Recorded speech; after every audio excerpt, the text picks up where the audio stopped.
Alexa, could you play the Learn, Develop, Live podcast? Here's motivation and inspiration from Learn, Develop, Live with Chris Jaggs from TuneIn. From London, England, where the Queen lives. Recorded live from an underground bunker and packaged into an MP3 with a pretty little picture.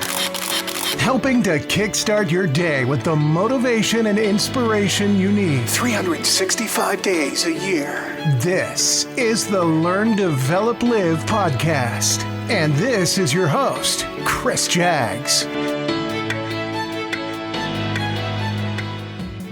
Good morning. My name is Chris Jaggs, and this is the weekly episode of the Learn, Develop, Live podcast.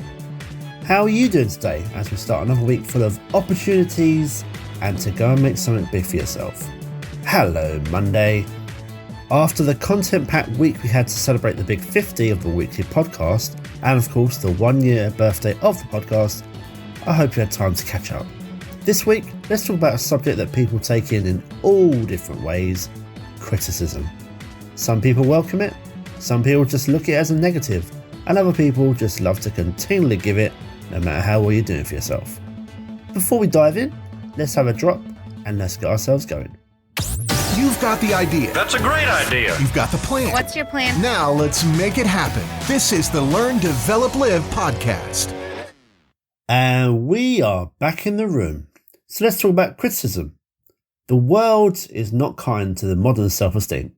It only takes one ill-received piece of feedback at work or a sassy comment to completely derail your day. You can hear a million incredible things about yourself, but all it takes is just one bad thing just to eliminate them all out. It can take a lot of time and energy to convince yourself that you are indeed awesome. And you are. So how do we avoid letting people infiltrate that awesomeness with a flying elbow drop off the top rope and hurting your self-worth? And how do we use it to make ourselves better? Being alive in 2020 means getting hit by a wave after wave of criticism, both online and offline. As anyone has ever left themselves at the mercy of a YouTube comment section or a Twitter pylon, you'll be able to testify to that. We are sadly in the snowflake era, where the slightest comment or action just seems to offend millions. However, people that criticise are essential. Both personal and professional success depend on being able to take criticism in your stride. The ability to hear and truly listen to people's opinions, even when they're negative, they improve relationships, academic performance, and negotiating abilities. Plus, if you can learn to put aside your ego and use even a harsh criticism to get better, you'll have a powerful tool that can propel you forward personally and professionally. Criticism is a term for judgment or evaluation, good or bad. It pops up everywhere. Maybe you've had to save someone for wearing Crocs while you're on holiday, or texting their ex, when you had a little bit too much to drink. Or maybe we were the ones committing those things, the silly things. Anytime someone gives you criticism, they're evaluating you against specific standards, whether it's their own or those of an organisation such as a place of work. Many students and employees associate the word criticism exclusively with negative feedback, which is not the case. As I said before, this is also the same when people think of the word coaching. Now, there are lots of reasons people offer criticism. Negative motivations for criticism might include feeling jealous or insecure in a romantic or family relationship, such as a father criticising his kids for never calling home, or vice versa. Others may criticise you out of sheer resentment. Have you ever been on social media? Yeah, that. And while the word criticism may see more frequent use when discussing negative evaluations, not all criticism comes with bad intentions, even when it highlights mistakes and failures. That's because people give certain kinds of criticism to help. This is known as constructive criticism.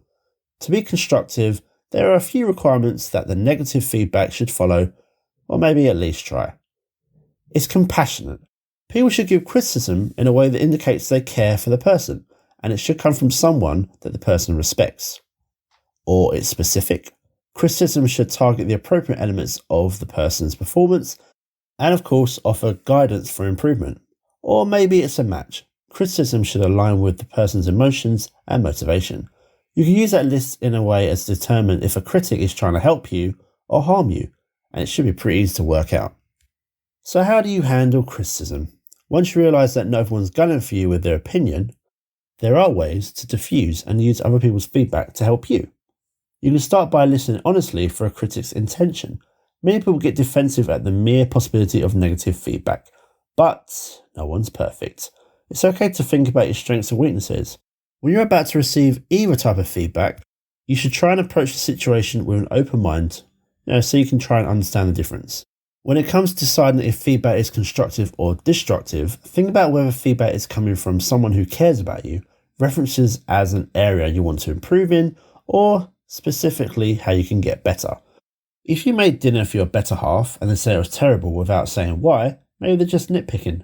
And they can make their own damn dinner next time. Some people criticise others to cement a never-ending power trip. You'll usually be able to recognise this if the criticism is completely baseless.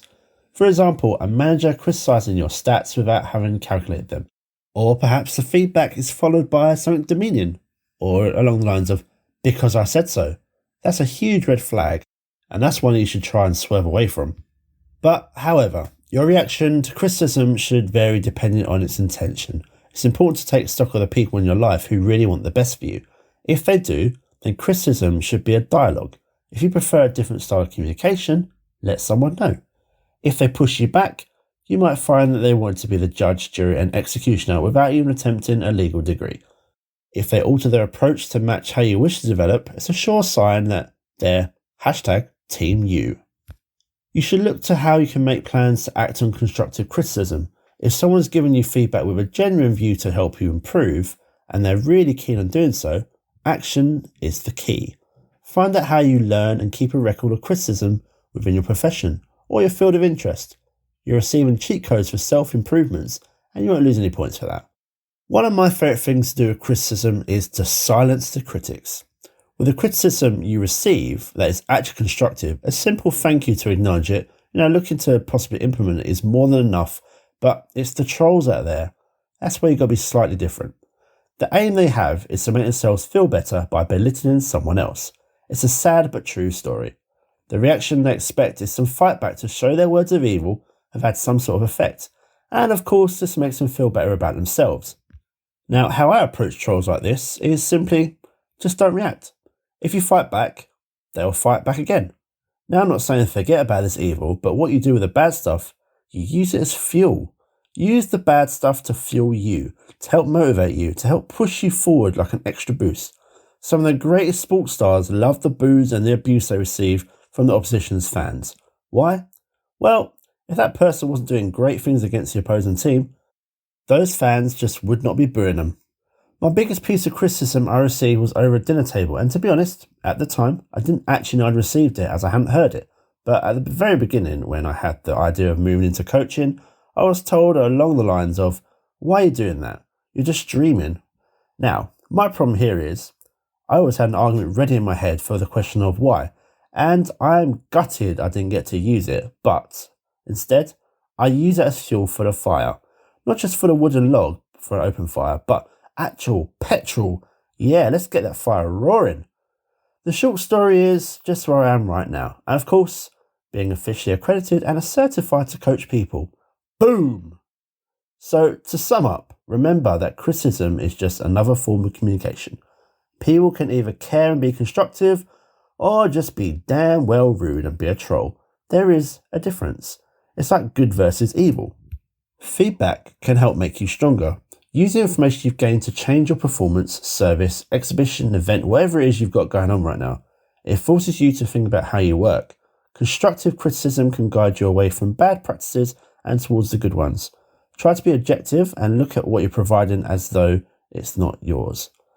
Don't take it personally. Don't take it personally if someone doesn't immediately like your work. Even if you feel like you're being criticised unfairly, don't retaliate.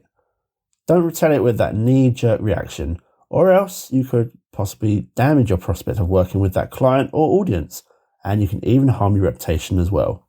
So that brings us to an end for the episode, and I hope you're now best prepared for the world of criticism. There's plenty of it out there waiting for you, sadly. As always, if you'd like to talk some more about this, you are welcome to come and book yourself your free 30-minute LDL power call, and we can get you moving in the right direction. Oh, and don't forget, the half-price coaching sale is still running until the 25th of October. And maybe you've just found this episode and it's actually, I don't know, April 2021. I don't really want you to miss out. So if you book your free 30-minute call, mention the text coaching sale and that will give you a 50% off. Ooh. Now, as for right now, I hope you have a fantastic week and I will see you in the next one. Goodbye. What? It's over already? All over. Thank you for listening to the Learn, Develop, Live podcast. I hope you feel as warm, motivated, and fuzzy inside as I do. You can connect with Chris at LearnDevelopLive.com or on Facebook, Instagram, or Twitter. I won't say goodbye. I'll just say until we meet again. Until next time, join the motivation. Motivation.